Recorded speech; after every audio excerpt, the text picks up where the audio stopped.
नमस्कार दोस्तों, स्वागत है मेरे YouTube चैनल कमल स्कूल मैथमेटिक्स में। आज हम SCERT रायपुर द्वारा संचालित कक्षा 10वीं के गणित विषय के अध्याय नंबर 6 निर्देशांक ज्यामिति के आखिरी पार्ट 8 के ऊपर बात करेंगे।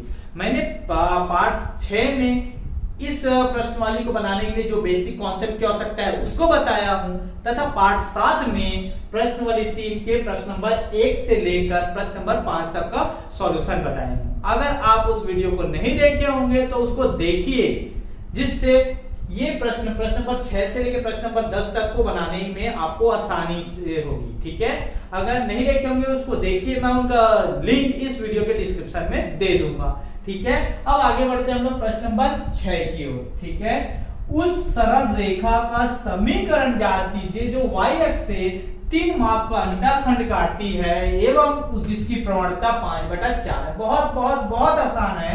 कैसे सॉल्व होगा, देखिए इसमें दिया क्या क्या है, दिया है। ठीक है, सबसे पहले दिया y अक्ष से 3 माप का अंडाखंड काटती, मतलब y अक्ष से अंडाखंड, ये क्या है अंडाखंड, हम इसको क्या मानते हैं, क्या दिया है c, ये c है, c दिया है। ठीक है, c, ये y अक्ष से अंडाखंड ना c होता है, बराबर कितना दिया है, 3 दिया है। ठीक है, दिया है। और क्या दिया है, प्रवणता या ढाल, प्रवणता, इसी को ढाल भी बोला जाता है। इसको हम लोग किससे दर्शाते हैं, m से। किससे दर्शाते हैं, m। ये दिया है 5/4। ठीक है, 5/4। अब क्या बोला, रेखा का समीकरण ज्ञात कीजिए। तो क्या होता है, रेखा का समीकरण हम लोग पढ़े हैं, रेखा का समीकरण सूत्र क्या होता है, y बराबर mx प्लस c, ये इसका समीकरण होता है। रेखा का मानक रूप, समीकरण का मानक रूप ये होता है, आप इसको हमेशा याद रखिएगा। ठीक है, ये y बराबर mx धन c इसका फॉर्मूला होता है रेखा का समीकरण। इस समीकरण में हम लोग c और m का मान रख देते हैं। रेखा का समीकरण y बराबर mx प्लस c में c और m का मान रखने का। ठीक है,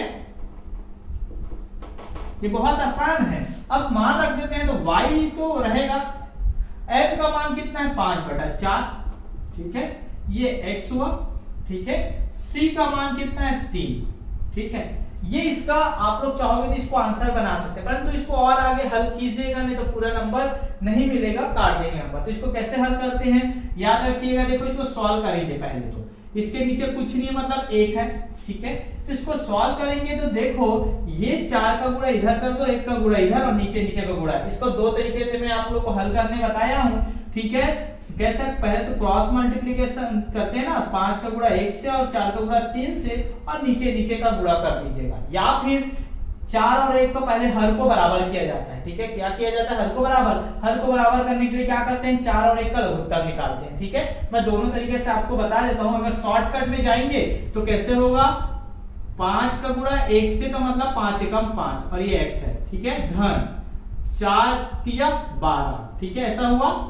अब नीचे का गुणा मतलब 4 और 1 का गुणा मतलब 4 आएगा। ठीक है, ये आएगा। अगर आप लोग इसको लॉग मेथड में जाते बेसिक कॉन्सेप्ट के रूप में, तो 4 और 1 को बराबर करते, 4 और 1 का लघुत्तम निकालते, कितना आता, 4 आता। ठीक है, मतलब इसमें क्या का गुणा किया हो तो 4 आया है, इसमें 1 का गुणा किए हैं तो 4 आया है। ठीक है, तो जब इसको 4 बना दिए हैं तो अब इसको भी 4 बनाना पड़ेगा। तो 5 में भी हमको किसका गुणा करना पड़ेगा, 1 का। तो 5 में 1 का गुणा करोगे कितना आएगा, 5। इसके बाद आप लोग देखेंगे कि 1 में क्या का गुणा किया तो 4 आया है, 4 का, तो ऊपर में भी 4 का गुणा करो, 4 तिया 12, ये हो गया। अब इसका हम लोग तिरिया गुणा करते हैं। ठीक है, 5 ये तो हो गया। अब ये 4 इधर भाग कर इधर आएगा तो गुणा होगा, तो कितना हो जाएगा, 4y बराबर कितना हो जाएगा, 5x धन 12। आप इसको भी लिख सकते हो या फिर पक्षांतर कर दो तो भी इसका आंसर आ जाएगा। ठीक है, तो ये आप इसको आंसर के रूप में लिख सकते हैं। ठीक है, या फिर अब 4y को उधर ले जाओ या 5x को इधर ले आओ, 4y को उधर ले जाते हैं, कितना आएगा, 5x, 4y उधर गया तो 4y धन में इधर आएगा तो ऋण हुआ, ऋण 4y धन 12 बराबर 0। ठीक है, अगर आप इसको और हल करना चाहते हो तो 12 को भी पक्षांतर कर दो, कितना आएगा, 5x ऋण 4y बराबर ऋण 12। ये इसका आंसर हो जाएगा। ठीक है, ये भी आंसर है। ठीक है, आप इसको भी आंसर के रूप में लिख सकते हैं। ठीक है, परंतु ये आखिर में 5x ऋण 4y बराबर ऋण 12 कर दोगे तो भी आंसर है। ठीक है, तो इसका सॉल्यूशन हुआ प्रश्न नंबर 6 का। अब आगे बढ़ते हैं हम लोग प्रश्न नंबर 7 की। प्रश्न नंबर 7 बोल रहा है वाई एक्स के समांतर रेखा की प्रवणता क्या होगी। ये इसका सॉल्यूशन हम लोग प्रश्न नंबर 1 में देख चुके हैं। ठीक है, पढ़ चुके हैं। साथ में पार्ट 6 में भी मैं बताया था वाई एक्स के समांतर रेखा की प्रवणता कैसे ज्ञात किया जाता है, क्या होती है।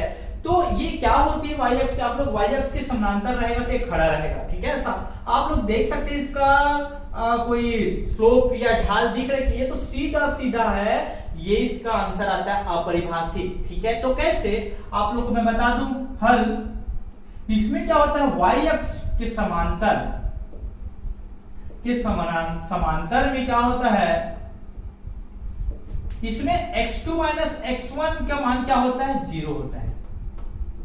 ठीक है, ये हम लोग ज्ञात करना सीखे हैं। ठीक है, अगर x2 माइनस x1 का मान 0 होगा तो ढाल या प्रवणता रेखा का प्रवणता का फॉर्मूला क्या होता है, आप डायरेक्ट लिख दीजिएगा कि अपरिभाषित होती है, परंतु आप लोग ऐसा भी बना सकते हैं। प्रवणता क्या होता है, फॉर्मूला y2 माइनस y1 बटा x2 माइनस x1। ठीक है, जब y2 माइनस y1 बटा क्या हो जाएगा x2 माइनस x1 का मान 0 आएगा तो किसी चीज में किसी में 0 को भाग दोगे क्या होता है, अपरिभाषित होता है। अपरिभाषित, आप उसको भाग नहीं दे सकते तो अपरिभाषित होता है। मतलब ये खड़ा है तो इसमें कोई ढाल ही नहीं है, इसको हम लोग इसको निकाल नहीं सकते कितना ढाल है। 90 डिग्री से कम होना चाहिए, मतलब या तो 0 डिग्री से ज्यादा, या तो ये खड़ा होने ही नहीं चाहिए, 90 डिग्री नहीं होना चाहिए, याद रखिएगा। तो ये क्या हो जाएगा अपरिभाषित। अगर 90 डिग्री है तो ये सीधा है, तो इसका ढाल या प्रवणता हम लोग ज्ञात नहीं कर सकते। समझ में आया। तो y उत्तर में लिखिएगा y एक्स से समांतर रेखा की प्रवणता अपरिभाषित होगी। ठीक है, अब हम लोग आगे बढ़ते प्रश्न नंबर 8 की ओर। प्रश्न नंबर 8 बोल रहा है y अक्ष से 6 माप का अंतःखंड काटने वाली ऋण 5/3 ढाल वाली रेखा का समीकरण ज्ञात कीजिए। बहुत आसान है। ठीक है, अभी हम लोग प्रश्न नंबर 6 को हल किए हैं, उसी प्रकार है। इसमें क्या दिया है, y अक्ष से 6 माप का अंतःखंड काटती है, मतलब c का वैल्यू दिया है। ठीक है, c का मान कितना दिया है, 6। साथ में ढाल दिया है, ढाल को हम लोग किससे दर्शाते हैं, m से। ठीक है, m का वैल्यू दिया है ऋण 5/3। ठीक है, अब समीकरण रेखा का समीकरण क्या करते हैं, रेखा का समीकरण का फॉर्मूला क्या होता है, रेखा का समीकरण का फॉर्मूला हम लोग पढ़े हैं y बराबर mx प्लस c। इसको याद रखिएगा, फॉर्मूला होता है। ठीक है, में किसका मान रख दो, c और m का, c तथा m का मान रखने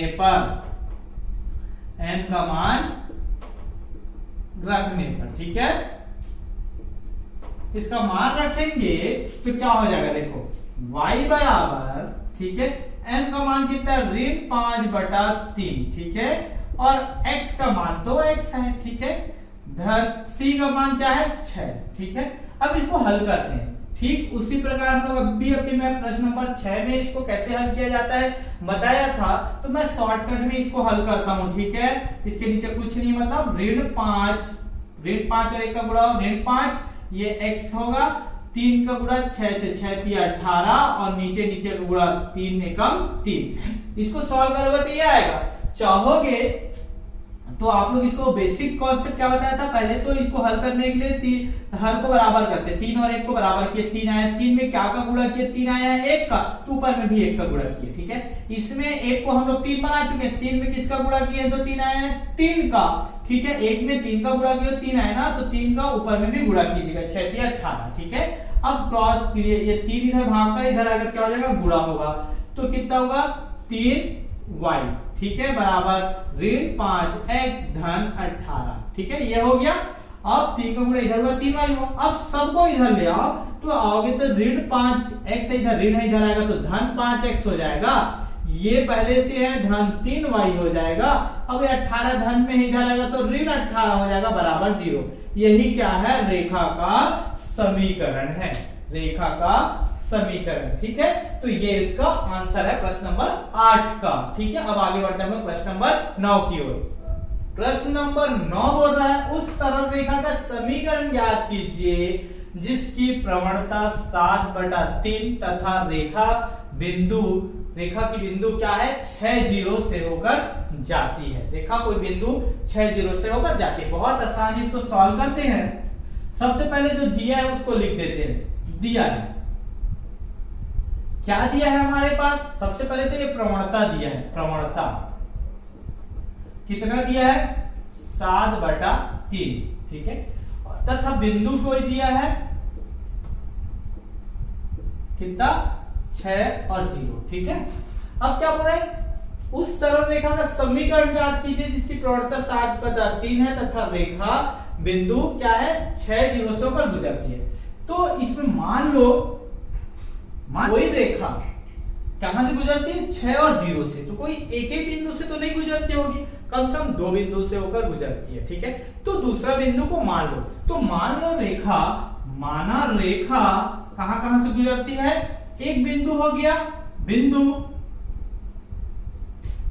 6 तथा दूसरा बिंदु हमको नहीं पता, उसको xy मान लो, xy से गुजरती है। तो ठीक है, 2 बिंदु से गुजरती है ना, तभी तो रेखा की प्रवणता निकालते हैं। तो रेखा की प्रवणता, आप जानते हैं इसकी प्रवणता क्या है, कितना दिया है रेखा की प्रवणता, कितना दिया, 7/3 है। ठीक है, 7/3। तो रेखा की प्रवणता कितना है, 7/3 दिया है। अब रेखा की प्रवणता का आप लोग को फॉर्मूला पता है, क्या formula, y2 - y1 upon x2 - x1 बराबर ये दिया है 7/3। अब आप लोग देख सकते हो यहां से x1 x2 y1 y2 निकाल सकते हो। तो y2 का मान क्या है, यहाँ पर y है। ठीक है, ऋण y1 का मान क्या है, 0 है। ठीक है, ये हो गया 0 बटा x2 का मान यहाँ पर क्या है, x है ऋण, और x1 का मान कितना है, इसमें 6 है। ठीक, समझ में आया आप लोग को, बराबर 7/3। यहां से ये x1 y1 x2 y2 निकाल के यहाँ पर मान रख दिए। ठीक है, अब इसको हल करते हैं तो ये तिर्यक गुणा होगा, इसका गुणा इधर और इसका गुणा इधर। तो क्या आएगा, देखो 3 का गुणा इधर होगा, 3y आएगा, मतलब y में से 0 के तो y ही आएगा, 3 के साथ गुणा हो 3y, और 7 के साथ किसका गुणा होगा, इसका x ऋण 6। ठीक है, तो क्या आएगा, देख सकते हो ये 3y बराबर 7 का गुणा दोनों के साथ, तो 7x ऋण 7 छक्का 42। ठीक है, अब क्या करते हैं हम, 3y को भी उधर भेज देते हैं। ठीक है, 3y को भी उधर भेज देते हैं, तो क्या हो जाएगा, देखो 7x तो वही रहेगा, 3y जब पक्षांतर करोगे धन उधर जाएगा, क्या हो जाएगा, ऋण 3y हो जाएगा, और ये ऋण 42 अपने ही घर में है, तो ऋण 42 रहन 2 बराबर 0। ठीक है, ये इसका क्या आ जाएगा, ये रेखा का समीकरण है। तो ये इसका आंसर है, बहुत आसान है इसको बनाना। क्या किए, 3y इधर धन में उधर भेज दिए तो ऋण हो गया, और उसके बाद 7x तो पहले से है और ऋण 42 पहले से, तो इधर का मान क्या हो गया, 0 हो गया, और 0 हो गया तो हम लोग क्या किए, इधर 0 है तो हम इसको ऐसा पलटा दिए, क्योंकि ये किसी समीकरण का लेफ्ट हैंड साइड को राइट हैंड साइड में और राइट हैंड साइड को लेफ्ट हैंड साइड में लिखोगे तो कोई फर्क नहीं पड़ता। ये तराजू की तरह होता है, तराजू का अगर भाग पलट दिए ना तो लेफ्ट हैंड साइड और राइट हैंड साइड बराबर रहता है, तो कोई फर्क नहीं पड़ता। तो यह इसका आंसर है। अब आगे बढ़ते हैं इस प्रश्नवाली का लास्ट क्वेश्चन, प्रश्न नंबर 10 की ओर। प्रश्न नंबर 10 बोल रहा है मूल बिंदु से होकर जाने वाली उस सरल रेखा की प्रवणता ज्ञात कीजिए जो बिंदु 2, 3 से भी होकर जाती है। बहुत आसान है, इसको सॉल्व करते हैं। हल क्या है, मूल बिंदु। ठीक है, मूल बिंदु, ठीक है, मूल बिंदु क्या है, मूल बिंदु क्या होता है पता है ना, 0 0। इसको हम लोग पढ़ चुके हैं, इस निर्देशांक ज्यामिति के सबसे पहला पार्ट में हम लोग पढ़े हैं मूल बिंदु क्या होता है। ठीक है, मूल बिंदु 0 0 तथा बिंदु किससे होकर गुजरती है, 2 3, 2 3 से गुजरने वाली रेखा की प्रवणता क्या है? रेखा की प्रवणता क्या होती है? आप लोगों को पता है y2 माइनस y1 बटा x2 माइनस x1 ये होता है। ठीक है, रेखा की प्रवणता। ठीक है, तो ये y2 और y1 क्या है? x2 माइनस x1, इसको मान लो x1 y1 और इसको x2 y2। ठीक है, तो y2 का मान कितना हुआ? 3 ऋण y1 का मान क्या हुआ? 0, x2 का मान कितना हुआ? 2 और x1 का मान कितना हुआ? 0। ठीक है, कितना आएगा? 3/2। तो इसकी प्रवणता क्या होगी? 3/2। तो आप लोग आंसर में इसका आंसर यही होगा 3/2। तो आंसर में पूरा आंसर में लिखना मूल बिंदु से होकर जाने वाली रेखा की प्रवणता क्या होगी? 3/2 होगी। ये इसका आंसर है। प्रश्न नंबर 10 का आंसर क्या होगा? 3/2। प्रश्न वाली 3 का लास्ट क्वेश्चन, साथ ही इस अध्याय का लास्ट क्वेश्चन था। आई होप आप लोग को समझ में आया होगा। अगर समझ में आया होगा तो इसको लाइक कीजिए और अपने दोस्तों तक ज्यादा से ज्यादा शेयर कीजिए ताकि उनको भी इसका लाभ मिल सके। साथ ही साथ अगर मेरे चैनल में नए हैं और अभी तक सब्सक्राइब नहीं किए हैं तो सब्सक्राइब कर दीजिए और बेल आइकन को दबा दीजिए ताकि मैं जब भी वीडियो बना के अपलोड करूं सबसे पहले आप लोग तक पहुंच सके। बहुत जल्द हम नए वीडियो के साथ मिलते हैं।